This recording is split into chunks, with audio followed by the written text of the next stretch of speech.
A ver si, veamos si ya estamos en vivo. Ya, perfecto.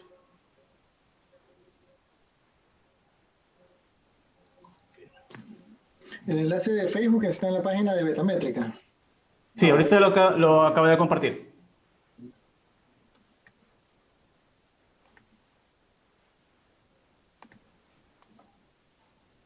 Un par de minutos más.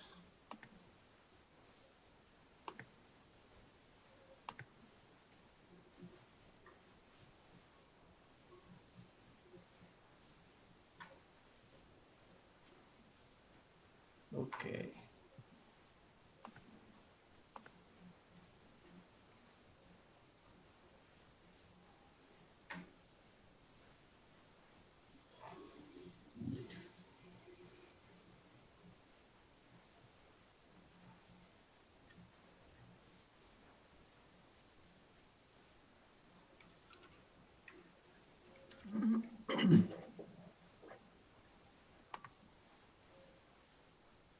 Ok.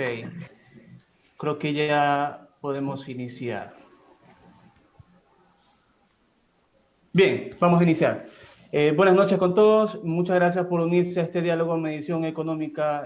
Gracias, Manuel González, por aceptar esta invitación para conversar un poco sobre la sostenibilidad de la deuda pública. Manuel es economista de la SPOL, él es máster, tiene un PhD de la Universidad de Indiana en Estados Unidos, es economista de la Federal Reserve en Washington, D.C., es profesor de posgrados en la SPOL. Tiene una amplia trayectoria y tiene un blog muy interesante, el cual enfáticamente les recomiendo que lo sigan y lean los artículos que Manuel muy puntualmente desarrolla para temas de economía utilizando econometría y estadística. Muchas gracias, Manuel, por aceptar esta invitación para poder dialogar sobre este tema que realmente es de interés nacional, porque estamos próximamente a definir si este país sale o no sale del hueco en el cual se encuentra. Gracias por la invitación, Félix. Es un placer estar aquí. Eh, para quienes no sepan, la primera vez que conocí a Félix fue en un curso precisamente de econometría. Correcto, sí, sí, sí. Un estudiante muy aprovechado que desde el primer día se notaba que hacía la diferencia y que eventualmente, como lo esperaba, hizo la diferencia eh, tratando de repartir ese conocimiento que permite que tengamos la posibilidad de hacer análisis más formales en Ecuador. Gracias, Manuel, gracias. Sí, realmente fue un gusto haber participado en ese programa. Todavía conservo todos los materiales, por si acaso, ¿no? Creo que lo hicimos Tus en la materiales son previsora, mucho, ¿no? tus materiales ya están mucho más avanzados que lo que yo Sí, alguna vez sí, quise hacer. definitivamente, sí. Un honor. La verdad es que no tuve el honor de tenerte como profesor dentro de aula, pero realmente tu reputación te precede y te felicito por todos los logros que has alcanzado. Gracias, Fred. No sé si te parece, regálame unos 5 minutos para dar un contexto de lo que vamos a hablar, presentar unas 4 o 5 diapositivas y te cedo la palabra. ¿Te parece bien? ¿Ok? Ya, muy bien. Entonces voy a presentar ciertas cosas de mi máquina. Un ratito. Ok. Ok. Bueno, vamos a conversar sobre sostenibilidad de la deuda pública en Ecuador. Voy a mostrar ciertas cosas que me han parecido relevantes para que las personas que están actualmente se están conectando lo puedan comprender un poco. Sí, lo primero que me gustaría mostrar, voy a minimizar esto para... Lo primero que me gustaría comentarles un poco es sobre cuáles fueron los ministros de Economía por periodo presidencial. A ver, el ánimo no es de alguna forma responsabilizar a la persona, sino más bien llegar a un punto en donde me gustaría transmitirle que parte de la política económica, las personas que están escuchando este diálogo, parte de la política económica de los países se rige por la economía política del gobierno de turno. ¿Qué quiere decir? Quiere decir de que cuando un gobierno de turno ingresa con una ideología, con un marco jurídico, con un dogma específico, es de esperarse de que esa ideología, marco jurídico, dogma específico, el cual se encuentra la superestructura económica, descienda la estructura económica y le exija al aparato productivo que produzca, ¿no verdad? De la forma como ese gobierno quiere alinear su política económica. Parecería un trabalengua, pero en realidad es lo que sucede. La economía política es, digamos, es el que va marcando la pauta sobre la política económica y eso va a depender de las ideologías del gobierno de turno. A ver, entonces lo que yo quería mostrar en esta tabla, en principio, es básicamente los periodos de ciertos ministros. Por ejemplo, Fausto Ortiz entra en julio de 2007 y sale en julio de 2008, un año aproximadamente. Vilma Salgado, julio de 2008, septiembre de 2008, 2 o 3 meses aproximadamente. María Elsa Viteri, septiembre del 2008, abril de 2010, aproximadamente un año y un poco más. Patricio Rivera, abril 2010, mayo 2013, cerca de 2 años y un poco más. Fausto Herrera, mayo del 2013, diciembre del 2016, un poquito más de 2 años, casi 3. Patricio Rivera vuelve a entrar a la cartera de Estado como ministro de Economía y Finanzas en diciembre del 2016 y sale en mayo del 2017. Prácticamente es como para ir dejando arregladas ciertas cosas que estaban pendientes respecto al periodo anterior del ministro Fausto Herrera. Luego viene en vigencia Lenín Moreno con Carlos de la Torre, mayo 2017, marzo 2018. María Elsa Viteri, marzo 2018, mayo 2018, con 3 meses aproximadamente. Y Richard Martínez, obviamente, que ya conocemos que ingresó en mayo 2018. Si nosotros vemos un poco el asunto, los ministros que, entre comillas, más tiempo duran en esta cartera de Estado son aquellos ministros que adhieren a la economía política que rige la política económica del gobierno de turno. Ahí tenemos Patricio Rivera, todos los conocemos, Fausto Herrera, ¿sí? Y Carlos de la Torre. Entonces, estos personajes, estos ministros, o ya en este caso son exministros, particularmente adhieren a la política del socialismo del siglo XXI, que tiene su pro y tiene su contra. Decir otra cosa contraria podríamos incurrir en un tema de subjetividad y la verdad es que no estamos para eso. En ese sentido, la emisión de deuda he tratado de alguna forma cuadrar ciertas cifras para poderlo hacer en un contexto un poco más entendible, de tal manera de que en el periodo de Fausto Herrera se emitió cerca de 6.250 millones de dólares en bonos soberanos, Patricio Rivera 1.000 millones. Esta cifra no estoy tan seguro en realidad, si alguien por ahí conoce la cifra exacta sería bueno que lo comente y corrija esta situación. Carlos de la Torre, 7.500 millones. Fíjense que esta penúltima emisión, Carlos de la Torre lo hace aproximadamente en menos de un año, ¿sí? Y se duplica lo que sucede en el gobierno anterior. Y por último, Richard Martínez hace una emisión que está compuesta en parte por emisión de 4.125 millones y de estos 4.125 millones, 1.125 millones corresponden a una recompra que se hizo allá por junio del 2019 a una tasa del 10,75 con 10 años plazo. Lo que podemos observar aquí es que estos periodos en el Ministerio de Economía y Finanzas, ¿sí?, se dispara la deuda y el primer ministro de Finanzas, de Lenín Moreno, prácticamente duplica lo que se hizo en 4 años, 3, 4 años, en menos de un año calendario, ¿no, verdad? Ahora bien, este es el asunto principal, si se quiere, para poder entender que existió efectivamente un continuismo. No lo digo yo, de hecho lo dicen muchas personas asociadas al correísmo y asociadas al morenismo inclusive.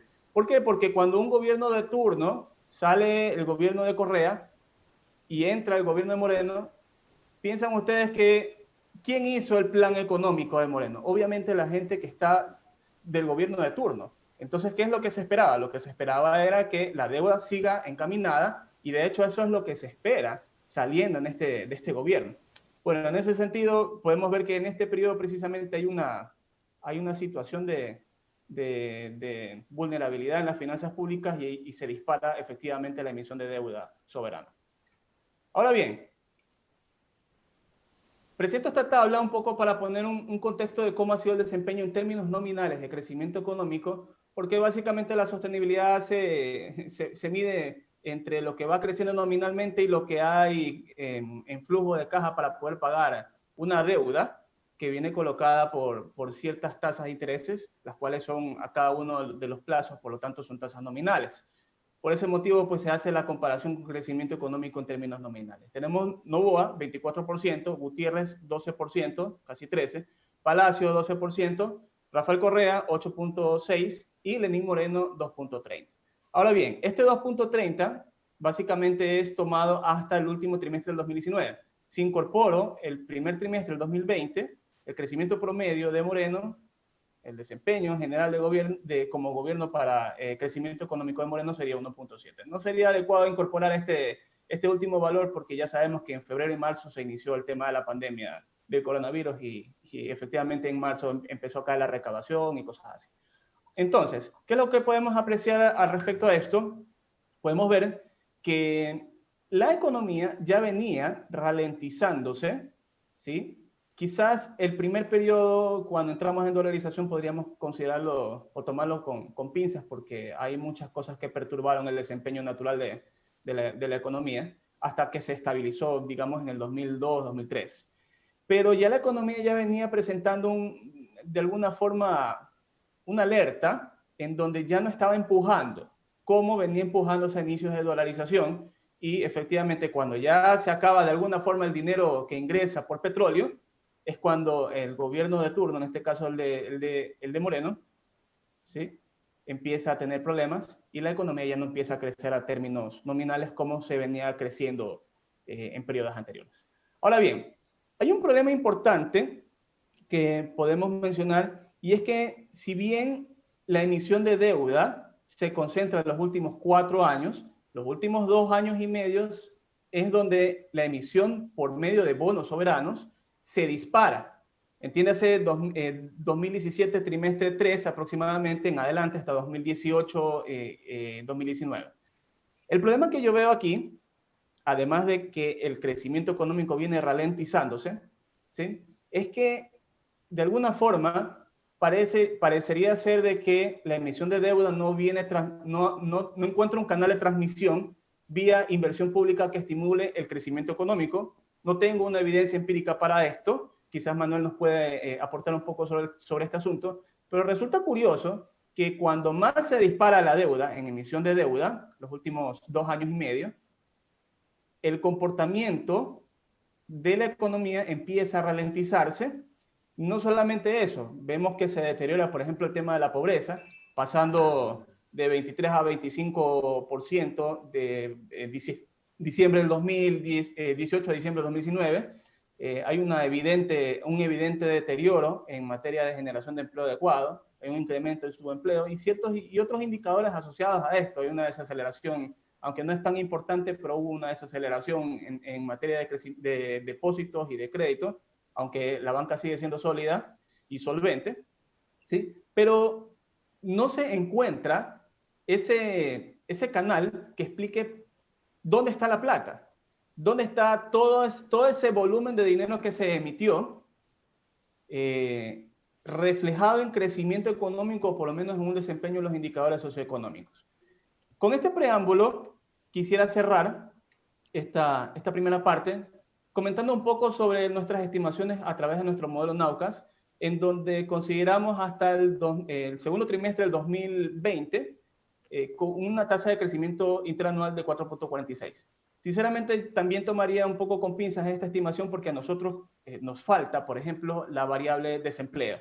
La variable desempleo, el INEC todavía no la publica. Quizás podríamos jugar un poco con una variable proxy que podría ser el número de desempleados o desvinculados del IES.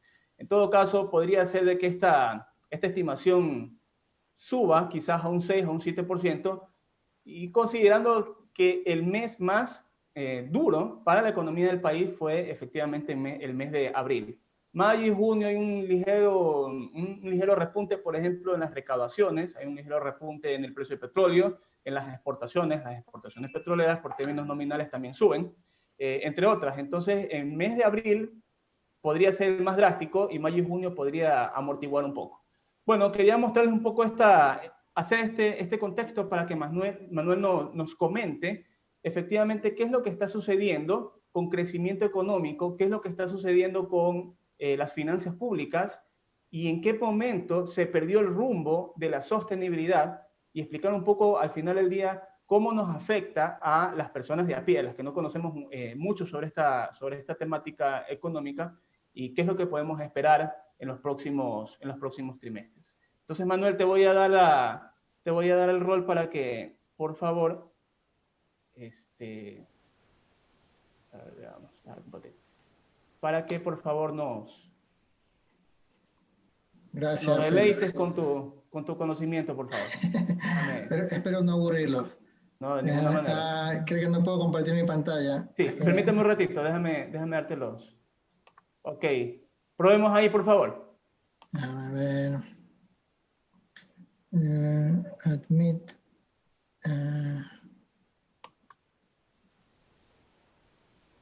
Right. Creo que ahí se ve. Sí, ahí se ve.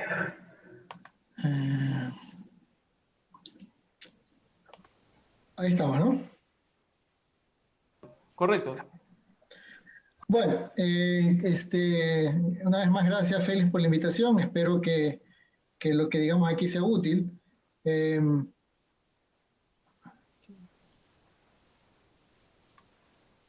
Entonces, esto aquí ya estaba mirando unos cortos ahí de la presentación que hiciste con Guillermo la semana pasada, me pareció muy interesante. Le pedí a él que me mandara las tablas que estuvieron conversando. Y creo que es importante recalcar la situación por la que está atravesando el Ecuador, porque me da la impresión de que, si bien es cierto, a nivel individual sabemos lo que está pasando en nuestra situación de cada uno de nuestros hogares, de desempleo, de falta de ingresos, falta de ventas, etcétera. A nivel agregado hay una situación que es muy, muy complicada y que poca gente en realidad se ha dado cuenta o ha tenido la capacidad para poder internalizar lo que está sucediendo. Y sin saber lo que está sucediendo con la economía, no vamos a poder tomar decisiones correctas. Sin tener un buen diagnóstico no vamos a poder tomar decisiones correctas. Entonces, lo que ya mencionaba Félix, por ejemplo, al respecto del crecimiento económico, se espera para este año un decrecimiento del PIB, desde mi punto de vista, entre 8 y 10%. Aquí aprovecho para meter la cuña otra vez. Tenemos una encuesta de expertos económicos del Ecuador, y una de las preguntas que se les hace a este grupo de expertos económicos es cuánto espera que caiga el PIB en el año 2020, y el último número que tenemos es de 9%, la caída es del 9%. El Fondo Monetario Internacional dice que el PIB del Ecuador va a caer 11% este año. A mí, francamente, ese número me parece exagerado, y de hecho, haciendo la aritmética, hablando del modelo de nowcasting que tiene Félix, el modelo de nowcasting que tenemos nosotros se encuentra en este momento en un menos 7%, poco más del menos 7%, para el segundo trimestre del 2020. Si a eso le sumamos el menos 2% del primer trimestre, menos 2.4, no me acuerdo exactamente, que publicó el Central, es un poco difícil que promediemos menos 11% con esos dos valores. Eso significaría que el tercer trimestre sería realmente malo y el cuarto trimestre sería realmente malo, algo que no es consistente con, como dijo Félix, haber tenido el mes de abril, el segundo trimestre del año, como el peor. Entonces, creo que el número más cercano será entre menos 9%, pero por supuesto es un número gigante. Es un número gigante. Durante la crisis financiera la economía cayó tanto, ¿no? Y eso obviamente va a llevar atado un fuerte incremento en la tasa de desempleo o de subempleo. Y esos son los números que rondan ahora. Dado lo que está sucediendo con la economía, se espera que los gastos del sector público sean 8.000 millones de dólares más altos que los ingresos. Es una cosa, pero es una cosa impresionante, una cifra gigante, ¿verdad?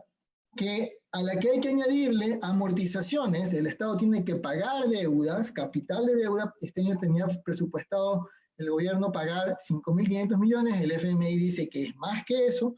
Entonces, si sumamos lo que está pasando acá, y esto es importante, ¿por qué razón? Porque las amortizaciones de deuda, y una de las cosas que mencionaba Félix es, a pesar de toda la deuda que se adquirió, la economía no creció.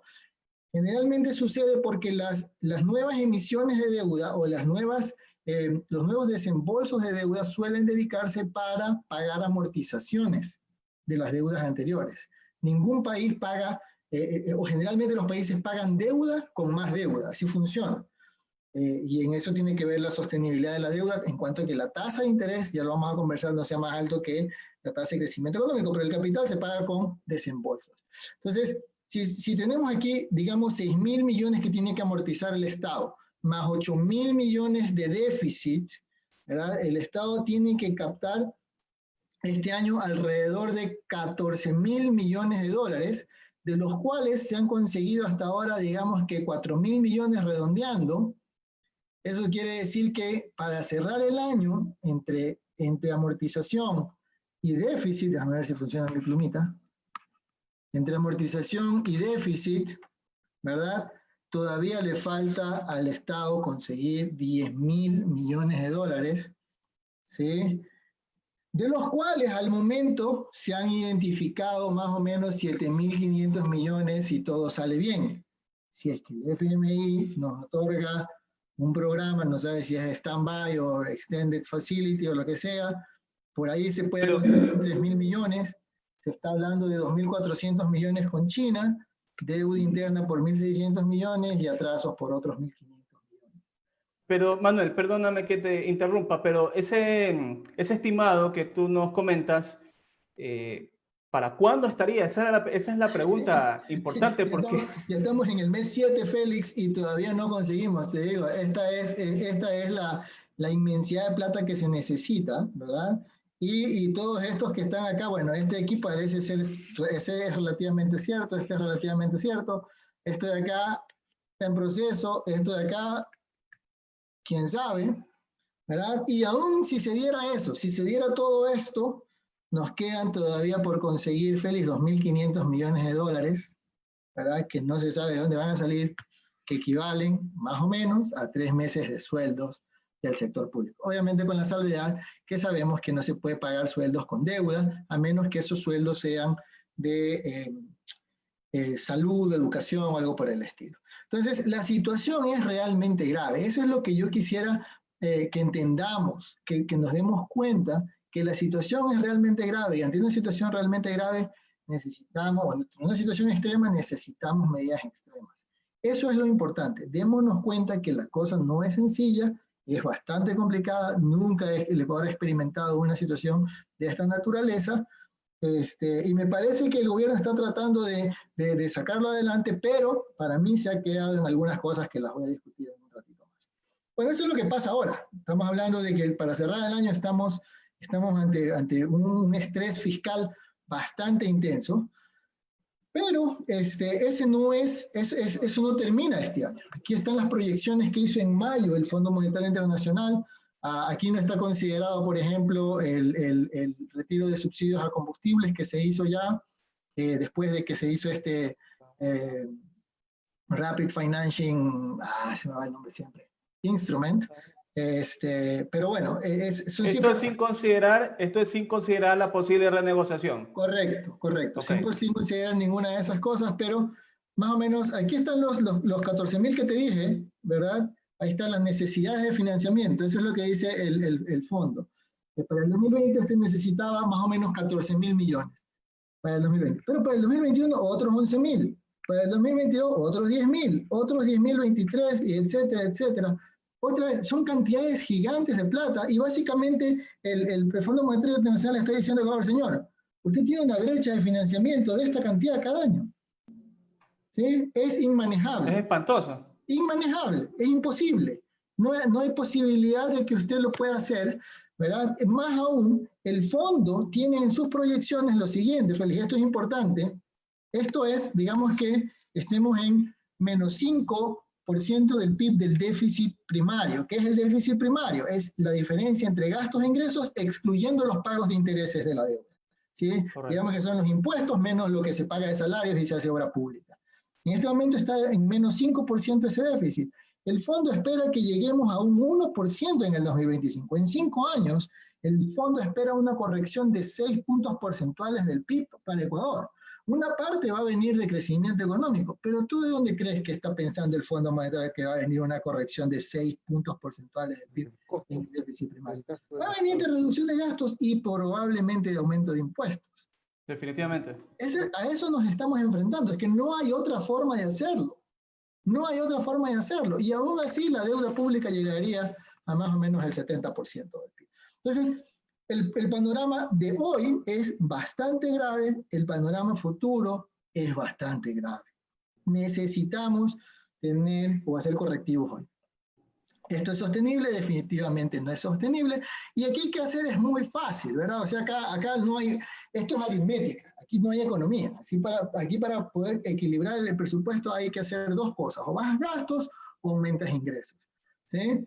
De esto se ha hablado muchísimo y yo soy empático con ese concepto. Es impresentable la corrupción en compras públicas que existe en el Ecuador. Es impresentable. Es denostable, todo lo que queramos. Hay que corregirlo. ¿Se puede hacer un mejor esquema de compras públicas? Yo no lo sé, no es mi especialización, pero creo que se podría llevar a un mejor esquema de compras públicas en donde no tengamos estos problemas. Ayer conversaba con Guillermo, casualmente, que presenta la posibilidad de que los hospitales, la administración de los hospitales, la administración sea delegada a empresas privadas para que solamente se encargan de fondos. Ellos se encargan de hacer las compras, por ejemplo, de pagarle a los doctores, ¿sí me explico? De, de mantener las máquinas. La atención sigue siendo gratuita. Entre el gobierno y el administrador se ponen a hacer un modelo econométrico, si tú quieres, Félix, y proyectan cuánta atención van a tener de cada una de las cosas que puede proveer ese hospital, y al final del día negocian y dicen que yo te pago al año, el Estado dice esta cantidad, para que tú me administres ese hospital y me des atención gratuita de salud. ¿Okay? Y el Estado se olvida de hacer la compra, de pagar sueldos, de afiliar al seguro, todo bajo la ley lo hace este administrador privado. Es una posibilidad, pero bueno, hay que bajar gastos, hay que aumentar ingresos, ¿sí? No hay más que hacer aquí. Hay que renegociar la deuda pública, eso nos permite liberar este año cerca de 1.500 millones de dólares. Ojalá que se dé, todavía está en veremos si es que se va a lograr el acuerdo del 66% para unos bonos o del 75% para el bono 24. ¿Quién hace ese fondo atrás que está que le llueve atrás? Yo no le he puesto. Sí. Silencio, por favor, en la sala. Ok. Entonces, estas son las cosas que hay que hacer. Me parece que el Estado se está enfocando en hacer estas cuestiones que están aquí. El gasto de inversión, Félix, ha bajado inmensamente. Sí, el gasto de inversión ha bajado inmensamente. ¿No? Y algunas personas proponían al inicio del año, ya lo estaba pensando, dejar de pagar la deuda pública. Fíjate que de lo que me contaban, es la primera vez, puedo estar equivocado en esto, que se está tratando de renegociar deuda pública sin estar en default. ¿Okay? Es la primera vez que el Ecuador está haciendo esto, renegociar sin estar en default. ¿Okay? Haber dejado de pagar la deuda pública al inicio del año hubiera significado hoy tener que estar negociando en default, ¿verdad? A ver, pero Manuel, a ver, es para que las personas comprendan un poco la situación, porque, bueno, tú y yo sabemos que estas son las únicas formas en las cuales el país debe, o sea, son las únicas dos salidas, que la deuda tiene que renegociarse, tiene que haber un impuesto a los patrimonios altos, tiene que haber una reestructuración en el tema del tamaño del Estado, entre otras cosas, pero es importante que las personas conozcan un poco el tema central, básicamente, de la deuda, porque, por ejemplo, cuánto se estaba pagando los últimos 2 años por servicio de deuda. Esos datos, a ver si yo los tengo acá, no sé si los tiene porque acá. Aproximadamente son como 7.000, 8.000 millones de dólares, según recuerdo un poco las cifras. Y si tú vas sumando, aquí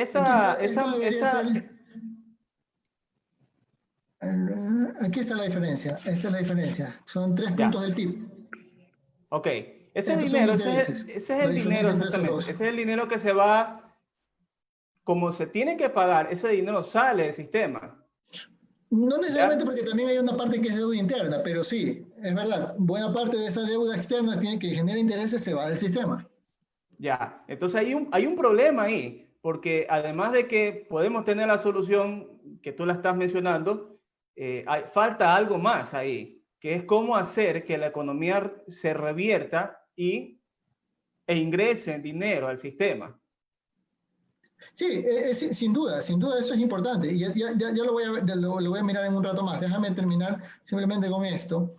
Okay. Y hace tiempo cuando hice esta presentación, bueno, no hace tiempo, las cosas están cambiando rápidamente, me preguntaba, porque acá estoy poniendo las alternativas, pero acá puse como pregunta, pagar con una moneda alternativa a los gastos del gobierno. Bueno, resulta que ya está sucediendo eso en este momento.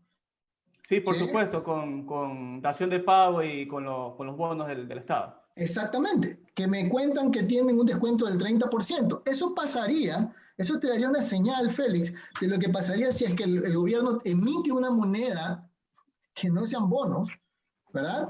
Y pague, esa moneda automáticamente va a perder 30% de su valor, comparado con el dólar.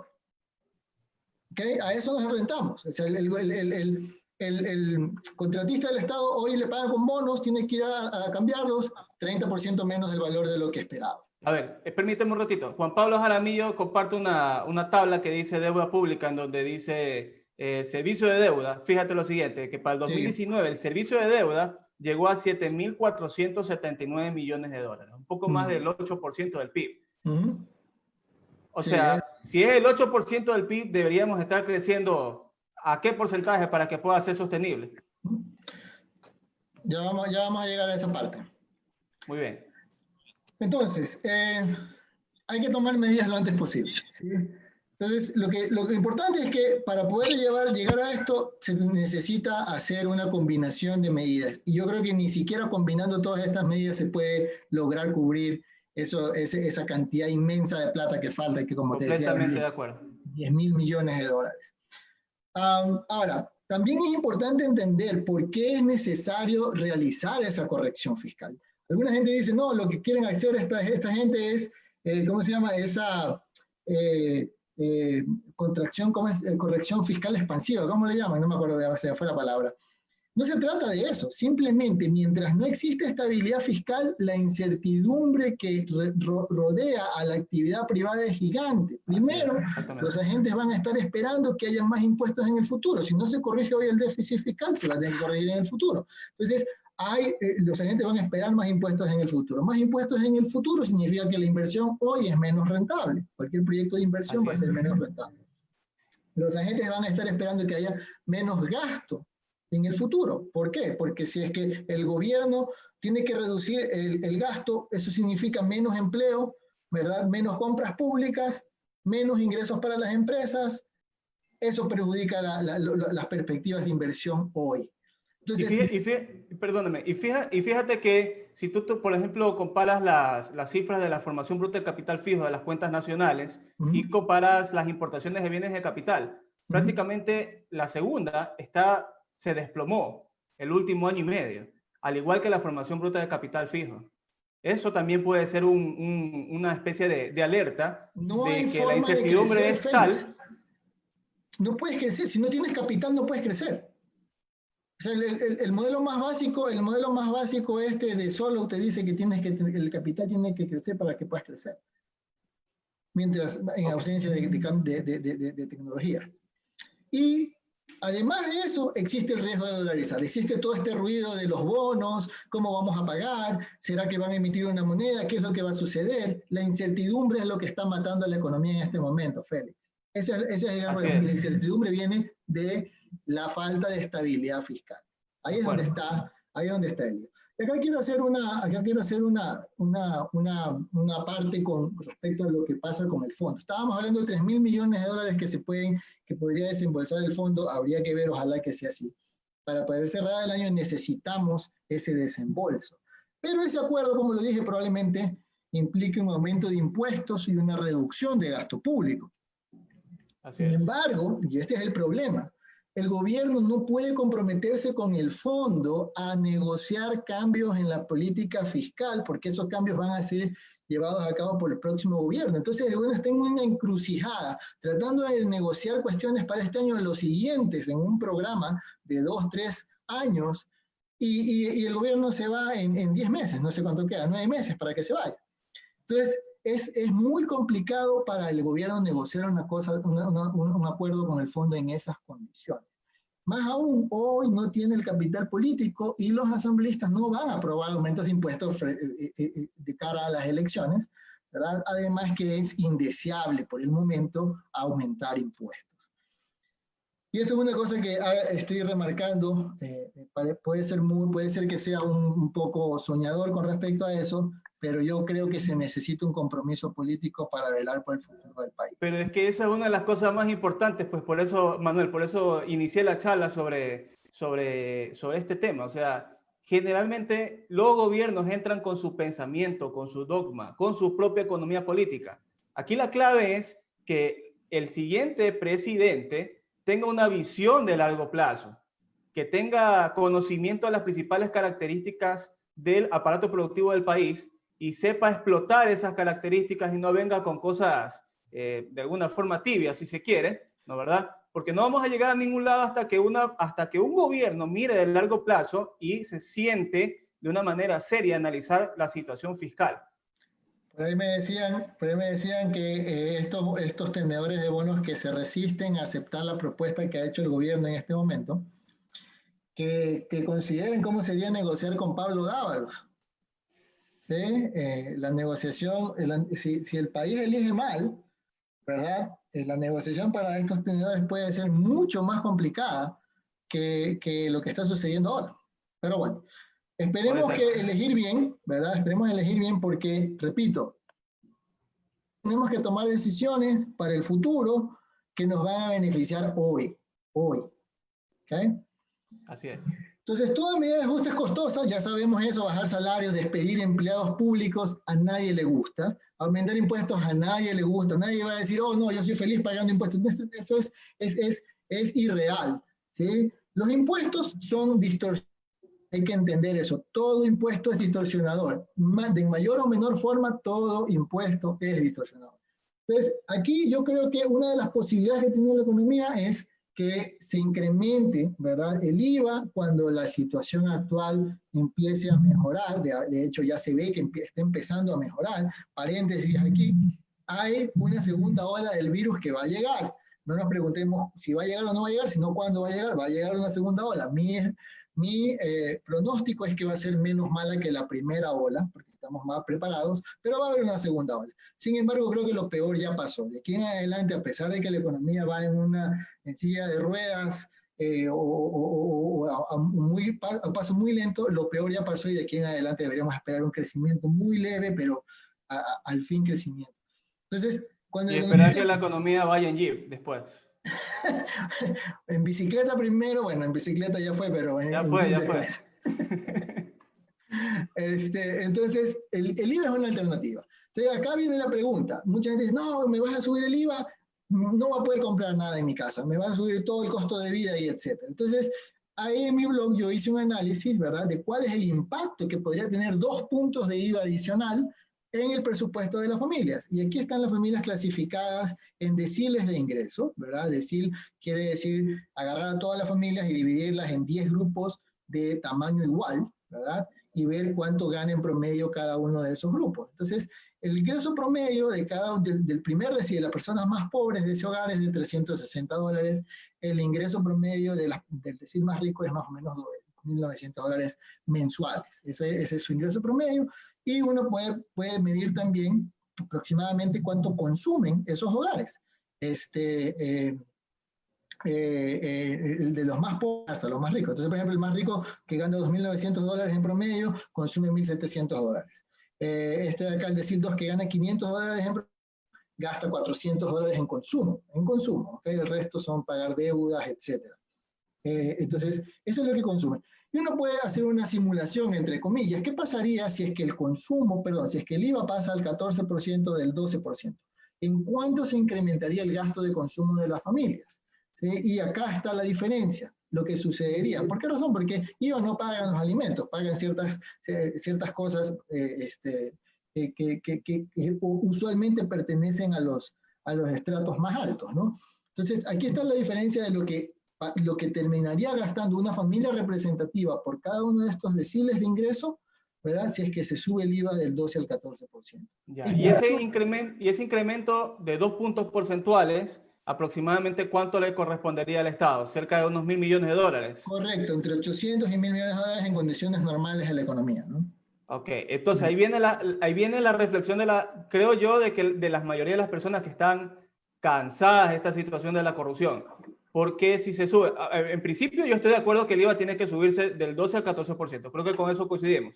Pero es importante que estas medidas vayan de la mano con medidas efectivas para combatir la corrupción, porque si no es guardar arroz en un saco roto y se te va saliendo el arroz por todos lados. Estoy de acuerdo, estoy de acuerdo. Lo que pasa es que es como te decía al inicio, es muy difícil controlar ese tipo de cosas. Pero estoy de acuerdo contigo, o sea, aquí no necesitaría subir el IVA, si quieres $1.000 millones, con mejores técnicas de compras públicas, también te ahorras esos $1.000 millones. Así es. O sea, va por ahí, pero yo creo que las dos cosas no son excluyentes. Tú puedes reducir la corrupción y creo que es necesario subir el IVA, ¿verdad? Y lo que trato de mostrar acá es que, señoras y señores, no es el acabose. De hecho, ya tuvimos IVA al 14% en el 2016, 2017, y yo no recuerdo que una familia haya dicho, me estoy muriendo de hambre en este momento por el IVA al 12%. Nunca deberían bajarlo, en realidad. Las salvaguardas son cosas que la gente se queja más. Hay unas que despectivamente dicen los Nutella Boys, ¿verdad? Las salvaguardas afectan más, los aranceles afectan más, pero ya voy a hablar de eso en un momento. Sin embargo, quería dejar claro, no es que, ¿verdad?, el presupuesto familiar se va a ir por la borda porque se sube el IVA del 12 al 14%. A ver si puedo regresar porque esta cosa aquí está complicada. Ok, la otra cuestión que hay que analizar acerca de un impuesto es si es que es distortivo, ¿verdad? O distorsionador. Porque un impuesto a la renta te distorsiona el trabajo, un impuesto a las corporaciones te distorsiona. No sé si tomamos preguntas o cómo hacemos esto, Félix. Sí, efectivamente, ahí dice Miguel Herrera, el IVA es un impuesto indirecto y regresivo. Es mejor que se suba el impuesto a la renta. Ya, lo que pasa es que el IVA, y esa es la... a ver, un ratito. Fíjate una cosa, aquí, ¿verdad? Si fuese regresivo, estaríamos hablando de que esta familia se perjudica más que esta familia que está acá. Hay análisis que muestran que IVA es regresivo. ¿Por qué razón? Porque estas familias de estos deciles de ingreso de aquí usualmente compran productos en el mercado informal que no paga IVA, al contrario de estos grupos de acá. De acuerdo. Entonces, no necesariamente, yo también tenía esa premisa de que el IVA era regresivo. Estudios recientes, y te los puedo pasar después si quieres cuando conversemos, muestran que no necesariamente es así. ¿Okay? Entonces hay que tener cuidado con eso. Ok. ¿Y el tema del impuesto a la renta? El tema es que el impuesto a la renta también es distorsionador. ¿Okay? Eso es lo que... Tú tienes que tratar de tener un impuesto que te cause la menor cantidad de distorsiones. De acuerdo. ¿Sí? Porque, como te digo, no solamente de gustos, es acerca de cómo la economía va a crecer después del impuesto. Y acá yo tengo un video en YouTube que hice en algún momento, en donde mostraba, y no quiero entrar aquí en los detalles, simplemente mostraba que la cantidad de capital de la economía, cuando se implementa un IVA, un incremento del IVA de una sola vez, ¿verdad?, hace que caiga el consumo, aquí está el tiempo y aquí está el consumo, hace que caiga el consumo, pero el capital no cambia. Eso significa que la producción, ¿verdad?, la producción queda constante. Y eso es lo importante acerca de este impuesto. ¿Okay? No te distorsiona la producción, te reduce el consumo, no hay ninguna duda, pero no te distorsiona la producción. Y por eso es que el IVA es preferido a otro tipo de impuestos. Pero bueno, entonces déjame avanzar rápidamente. La otra propuesta que yo tengo, bueno, esto de aquí no es para este año, esto es para el próximo año y creo que, mira, Félix, seríamos ingenuos si nosotros creemos que el Fondo Monetario Internacional no nos va a pedir que aumentemos el IVA. Es ingenuo. Así es. ¿Okay? Ellos nos van a pedir que aumentemos el IVA y tenemos que estar preparados para eso. Así es. Luego viene mi propuesta para este año, para cubrir parte de esos 2.500 que están faltando, es generar un impuesto a los altos patrimonios, ¿verdad? Netos, ¿verdad? Para este año, para solventar los gastos de la crisis del coronavirus. Y este es un estudio que Pero por única vez. Una vez, porque esa es la otra cosa. Si tú pones un impuesto al patrimonio neto, distorsionas las decisiones de ahorro de las personas. De acuerdo. ¿Okay? Entonces, yo no quiero que se distorsione. A mí no me gustan los impuestos, porque te generan estas distorsiones.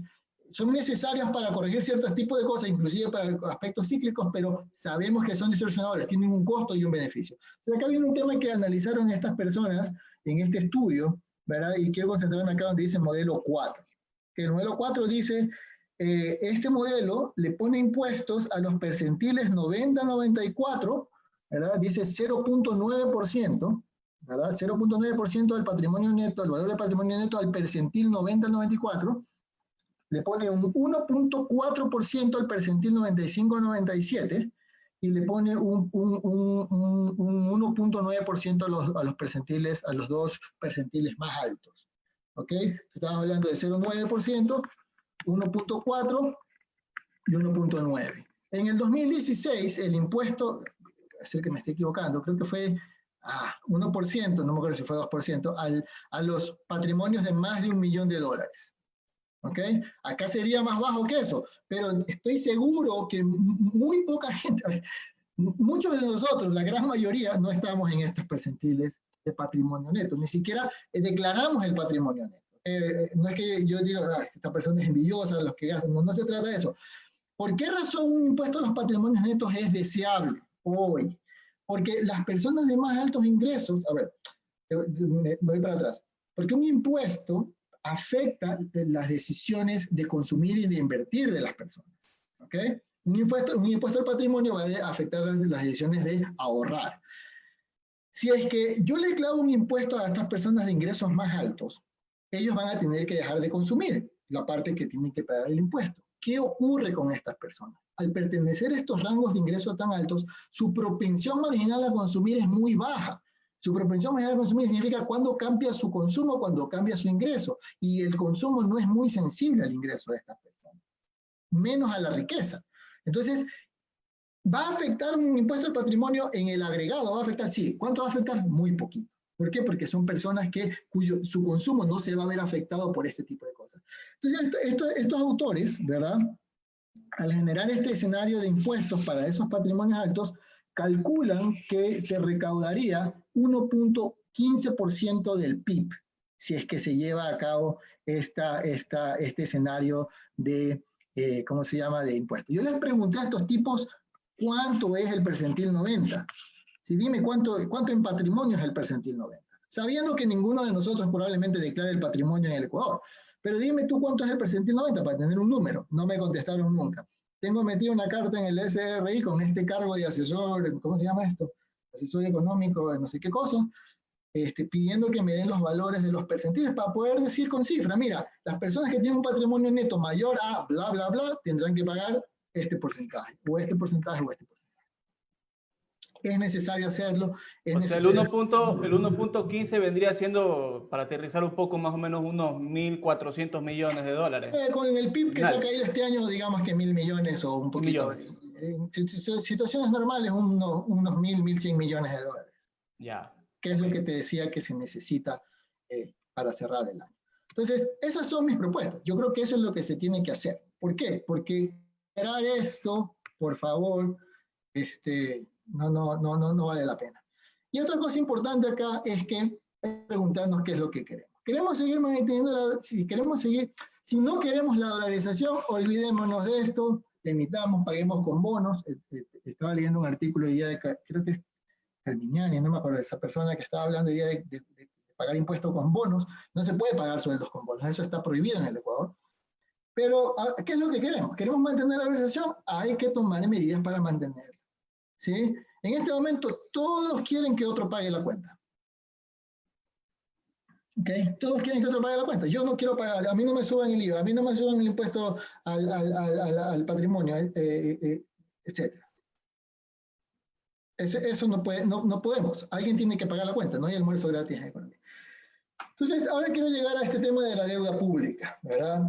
Por ahí está Juan Pablo, que me ha dedicado tweets toda la semana, así que ahí vamos a conversar. Ahorita este gráfico, Félix, es fresquito, lo acabo de hacer solamente para esta presentación. Está aquí el nivel de deuda pública sobre PIB del Ecuador desde el año 90 hasta el año 2019. ¿Ok? Y quiero mostrar un par de cosas. Fíjate tú cuánto era el nivel de deuda sobre PIB al inicio de los 90. ¿Sí? Algunas personas dicen que hoy estamos viviendo un retorno a los 90, con los sueldos atrasados, el nivel de deuda insostenible, etc. No, no es muy alejado. Así es. Y fíjate cómo cae la deuda pública cae aquí, ¿verdad? Esa fue la renegociación de deuda de los bonos Brady. ¿Okay? Pasamos de casi 100% del PIB a 60% del PIB. ¿Y qué pasó luego? Sí, nos cayó una maldición aquí, ¿verdad? Se nos vino todo encima, el nivel de deuda sobre el PIB subió, y acá hubo otro default. ¿Sí? Acá hubo un default y acá se renegoció los bonos Brady por los bonos Global y otra vez estuvimos en este punto.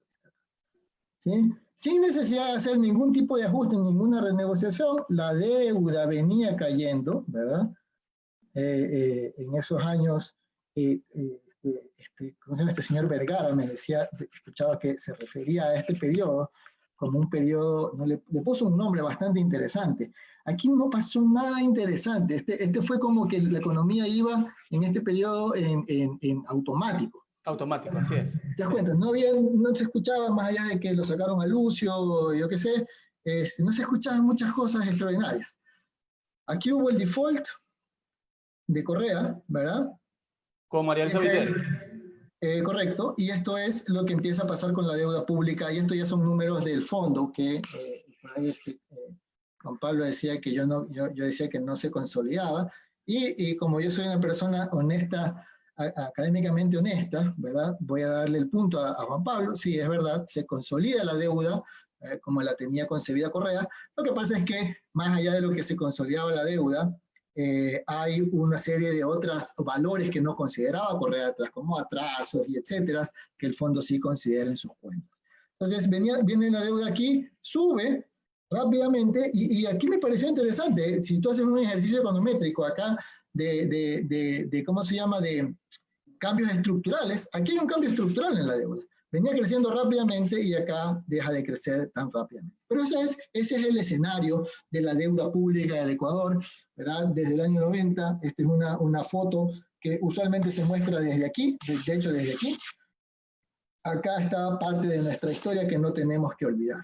¿Okay? Acá hubo renegociación, acá va a haber otra renegociación. Ese es lo que vive el Ecuador.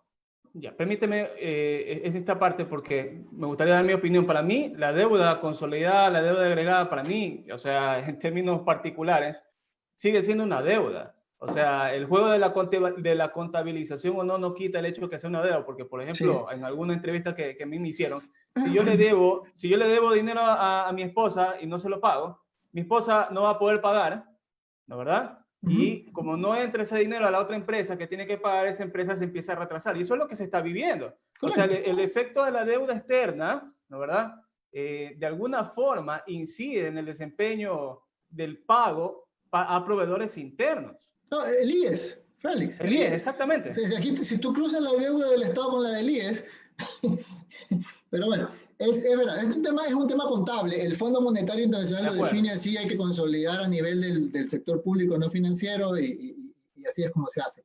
Hay un debate, Carmen Reinhardt dice, no, hay que considerar la deuda total, agregada, no la deuda consolidada, etcétera. Es un debate abierto, pero bueno, da igual. El tema es que esta es la trayectoria de la deuda, ¿verdad? Y esta es nuestra historia. Esa ha sido nuestra vida. ¿Ok? Default, no lo sé aquí, creo que puede ser también. Y acá todavía no hay default.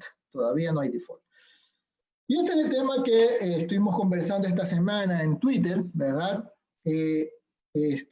¿Cuándo dejó de ser sostenible la deuda pública del Ecuador? Y esos son en parte los números que tú presentaste al inicio, ¿sí? En la línea gris tengo yo la tasa de crecimiento nominal de la economía. ¿Okay? La tasa de crecimiento nominal de la economía. Eso es lo que tú decías, que la economía se ha venido ralentizando. Y se ha venido ralentizando por dos razones. Porque esto es PIB nominal, Félix. Primero, la economía está creciendo menos. Y segundo, los precios de la economía están colapsando. ¿Okay? Son dos cosas. Y los precios van asociados a la caída de la economía. Entonces, en la línea azul yo tengo el interés o la tasa de interés implícita de la deuda pública desde el año 2002 hasta el año 2019. Ese número ha rondado alrededor entre el 6 y el 7% en estos 20 años que estamos mirando aquí los datos. Entonces, si es que la tasa de crecimiento de la economía es mayor que la tasa de interés de la deuda, la regla macroeconómica dice que la deuda pública de esa economía es sostenible. ¿Okay? Y ha habido argumentos para decir, bueno, mira, no consideres la deuda pública, el crecimiento de la economía como tal, sino el crecimiento tendencial de la economía. Y esa es la línea naranja, ¿ok? Esa es la línea naranja, es el crecimiento tendencial de la economía. Entonces, la economía, el crecimiento de largo plazo de la economía en este tramo de aquí, ¿verdad? Era mayor la tasa de crecimiento que la tasa de interés. La línea naranja está por encima de la línea azul. En el año 2014 esa tendencia se revierte, ¿verdad? Y la tasa tendencial o de crecimiento de largo plazo de la economía pasa a situarse en niveles alrededor del 2%, mientras que la tasa de la deuda la tasa promedio de la deuda es 7%. Entonces, en ese momento, la deuda pública dejó de ser sostenible de acuerdo a esta regla macroeconómica. Es simplemente una regla macroeconómica. Llegado ese momento, ¿verdad? Teníamos que haber tratado de no endeudarnos a tasas más altas como sucedió en 2016 y 2017. Ese es un punto que quería mencionar, por eso está aquí como número 1. Hay pruebas y hay estudios que nosotros ya hicimos hace tiempo, Félix. En el año 2014, con Gabriela Franco y Jack Zambrano, en una tesis del SPOL, determinamos si había sostenibilidad de las finanzas públicas. No de la deuda, de las finanzas públicas. Y uno de los resultados que obtuvimos allí es esta cosa que es bien interesante. Fíjate, en el 2014, dice esta conclusión. Esto significa que los déficits pueden ser financiados, porque encontramos que la política fiscal era sostenible en el sentido débil. Esto significa que los déficits pueden ser financiados cumpliendo la restricción presupuestaria.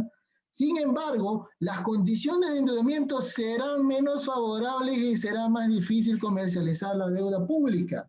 En el 2014.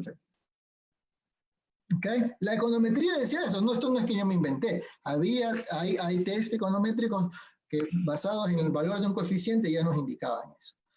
Más aún, esta tesis tiene otra perspectiva en cuanto a que puede haber llegado un momento en el que la deuda pública o las finanzas públicas dejaron de ser sostenibles.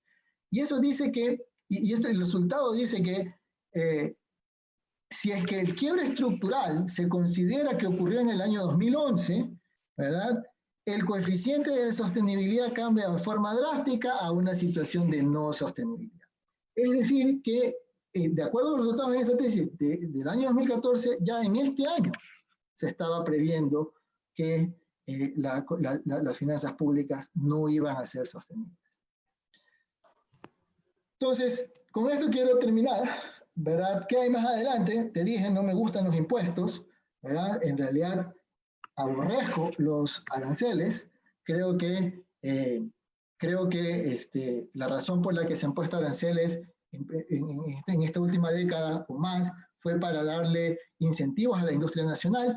Ha sido un fracaso total. No existe ninguna industria nacional que valga la pena y que sea protegida por estos aranceles. Nuestra fortaleza está en el campo. Yo no creo que debemos avergonzarnos por eso. El sector agrícola es donde tenemos que poner los ojos y tratar de tecnificarlo para poder ganar competitividad. Esa es nuestra ventaja comparativa. El sector de recursos naturales. Entonces, yo sí creo que cuando se logre sostenibilidad fiscal y no existe un impacto fiscal de bajar aranceles, deben bajarse los aranceles para reducir las distorsiones. Hay gente que dice, no, porque los aranceles te ayudan a sostener la dolarización. Mucha gente cree que la dolarización se sostiene porque no se van los dólares afuera. No, señores. Si dejan de entrar dólares, las importaciones van a caer y eso automáticamente equilibra la balanza de pago. El problema es cuando el sector fiscal no tiene dólares. Ahí es donde estamos viendo en este momento el problema.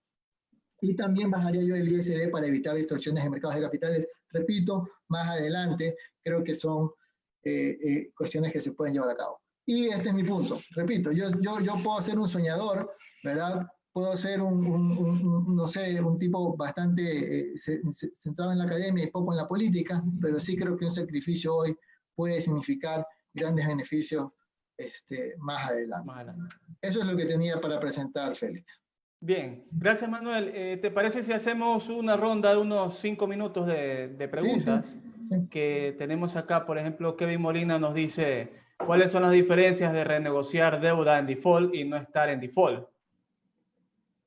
Es interesante. Yo creo que en default los tenedores tienen menos poder, ¿no? ya en default no te pago. Pero hay cláusulas legales. Yo me imagino que te pueden enjuiciar y te pueden cobrar la plata a valor nominal. Pienso yo que Argentina está tratando de negociar en default y todavía no llega a un acuerdo. Lleva negociando meses y meses y no llega a un acuerdo. Entonces, creo que la verdad, cuando se negoció en el 2000 también fue en default, tuvieron que aceptar algunas de las condiciones. Pero yo no tengo, o sea, yo lo pensaba, ¿qué hubiera pasado si entrábamos en default, no pagábamos los 1.000 millones que supuestamente se pagaron a Goldman Sachs y etcétera? ¿Cuál sería la situación el día de hoy? ¿Cómo te miraría el FMI para lograr un acuerdo si estuvieras en default con los bonistas? No sé, la verdad que no sé. Creo que el contexto de la pregunta es básicamente el costo de oportunidad, el que tú mencionas, o sea, el precio de haber pagado, habiendo tenido una necesidad inconmensurable por el tema de la crisis sanitaria. Más o menos creo que va por ahí. Mi opinión particular, me gustaría compartirla, es que en primer lugar había que evaluar antes de la pandemia, había que evaluar un reperfilamiento, porque según la cifra... Sí. Pero por supuesto, Félix, es que este gobierno se demoró una eternidad en tomar las acciones que tenía que haber tomado. Y eso ya creo que todos estamos de acuerdo, los que hemos analizado esta cuestión. O sea, no debieron haber bajado el IVA, debieron haberse tomado más en serio la renegociación antes, pero por supuesto. De acuerdo. A ver, la siguiente pregunta. ¿La caída del valor hipotético medio de pago del gobierno es debido a la baja credibilidad del Estado? No me queda clara la pregunta. A ver, dice... Puede dar ejemplos de impuestos que aumenten recaudación sin afectar sectores productivos y sin afectarlos a los más vulnerables, sobre todo al mismo tiempo. Bueno, eso creo que tú ya lo mencionaste, Manuel. ¿El IVA? El incremento, sí, el IVA, el incremento del IVA al 2 puntos porcentuales afecta a los 2 primeros deciles de la población, según las cifras del INEC. Ya, el IVA es un impuesto indirecto, esto ya lo analizamos. ¿Esos 1.000 millones en qué tiempo? Creo que es incrementar el 2% del IVA. Un año, ¿no? Sí, un año. Sí, un año. Ok, ¿qué pasaría con el ISD? Tú propones que se elimine o se baje. Fausto tiene es como, ¿cómo le llaman en inglés? Forward guidance, le llaman, que tú les dices a los inversores, mira, esta va a ser la trayectoria del ISD de aquí a 5 años. O ya te lo vamos a bajar en 25 puntos, después en tantos puntos, etcétera, etcétera, etcétera, y llegas eventualmente a 0. Y él dice que sea al mismo ritmo de lo que sucedió cuando se creó, ¿no? Que se creó entonces, y me parece a mí que esa es una forma de hacerlo, no de un golpe, sino poco a poco, y así le vas dando tú un horizonte a los inversores extranjeros. Claro. Por cierto, déjame mencionarte una cosa interesante, Félix. Tú sabes que si yo Manuel González, llevo una plata de aquí de Estados Unidos a Ecuador y la invierto en certificados de depósito, cuando saque yo esa plata no pago el ISD. Hay una ley que hizo este gobierno que dice que si hay un capital extranjero que se va a Ecuador y se invierte en certificados de depósito, que para esto están pagando entre 5, 7, 8 y en algunas cooperativas hasta el 10%, ¿verdad? Que son valores que no vas a encontrar en ningún mercado en el exterior. Esas personas, cuando saquen su dinero, después de que vence el CD, el certificado de depósito, no pagan ISD. Yo le dije al ministro en estas reuniones que he tenido, he dicho, oiga, ¿cómo es posible que no estemos llamando capitales que vengan a invertir en estos certificados de depósito a 2 años, 3 años, ganando tasas del 7% que no hay en otras partes del mundo y no van a pagar ISD a la salida? Falta comunicación. Falta comunicación. Dice Galo López, de 10 trabajadores, uno es del sector público, según el INEC. ¿Por qué recomendar reducción del Estado? Yo creo que hay formas, en este año no creo que se debe despedir a nadie, yo estoy en contra de eso, no hay que bajar salarios, pero yo creo que más adelante tengo a gente que cuando regrese con los militares me van a agarrar y me van a dar unos guachazos. Yo sí creo que por ahí hay mucho que cortar. Creo que también en el Ministerio de Salud, profesores, esas son personas invalorables, pero también hay mucha burocracia alrededor de eso que se puede hacer más eficiente. Quizás en la parte administrativa, ¿no? Exacto, También. exacto. Sí, en la parte administrativa, en lugar del tema de descender un poco más a los temas operativos, quizás. Si el Ecuador implementa facturación electrónica al 100%, eso es lo deseable, ¿no? De los contribuyentes, tal vez no se necesite subir impuestos dada la evasión tributaria. Es posible, yo no sé cuánto es el tema ahí de cuánto se podría recaudar, pero yo no tengo esa medición. Todo hay que hacerlo con mediciones, eso es lo más importante. Hay una pregunta interesante, David Vázquez. En Fasari 2011, en una de sus conclusiones plantea que los recortes de impuestos tienen efectos grandes a corto plazo.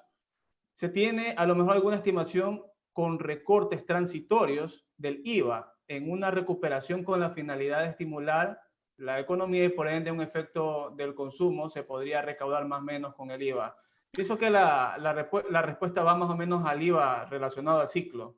No estoy tan seguro. Lo que pasa es que hay gente que dice, no, como estamos en recesión, baja la tasa y eso aumenta el consumo y por lo tanto aumenta la recaudación. En mis cálculos, yo no he podido determinar que eso sea así, porque es de la misma forma que por la razón por la que estamos aumentando. O sea, para que eso suceda, la tasa del IVA debería estar en el lado derecho de la curva del AFER, ¿verdad? Bajas la tasa, aumenta la recaudación. Pero al 12% de tasa de IVA no. Y hay estudios que dicen que la tasa debería ser como alrededor del 30-35%, la tasa del IVA, del 30-35% para que bajarla te aumente la recaudación. Ese no es el caso del Ecuador. Ahora, más allá de eso, eso es lo que quiero hacer ahora, Félix, y estoy trabajando con Juan Guerra. Ecuador necesita un modelo de equilibrio general, estocástico, dinámico, que permita contestar ese tipo de preguntas.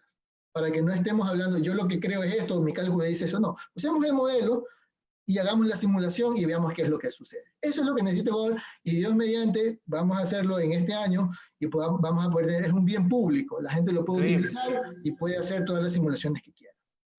Increíble. Una última pregunta, si no se llega a un acuerdo con el FMI, ¿cuál sería la alternativa para salir de la situación?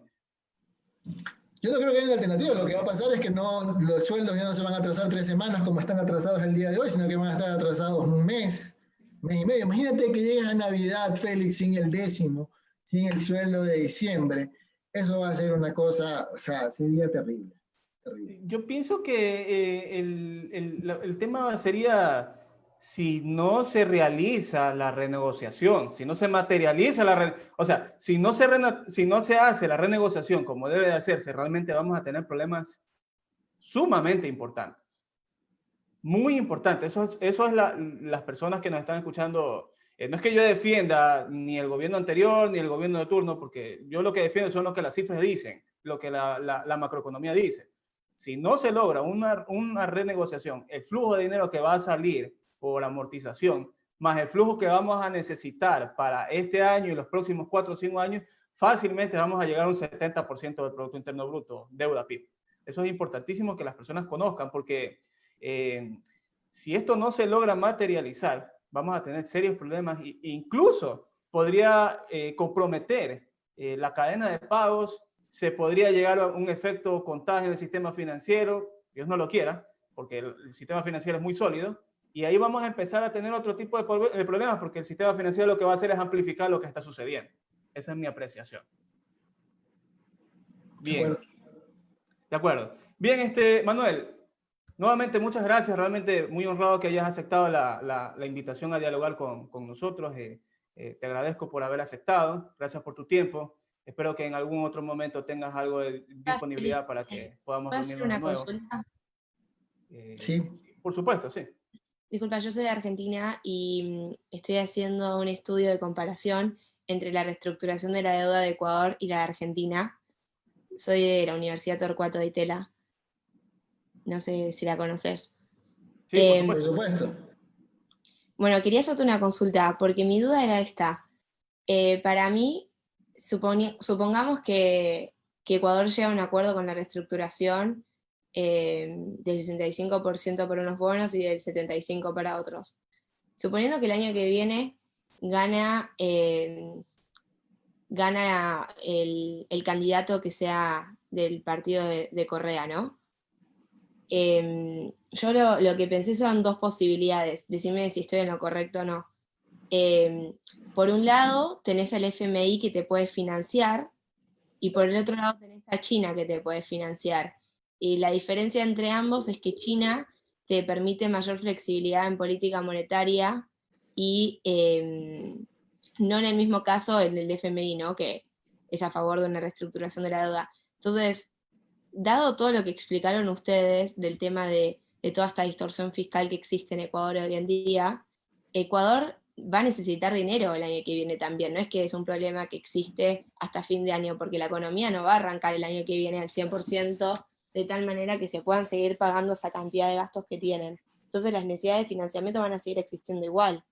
Entonces, dado eso, si gana un gobierno que sea del partido del correísmo, de Unión por la Fuerza y la Esperanza se llama, ¿no?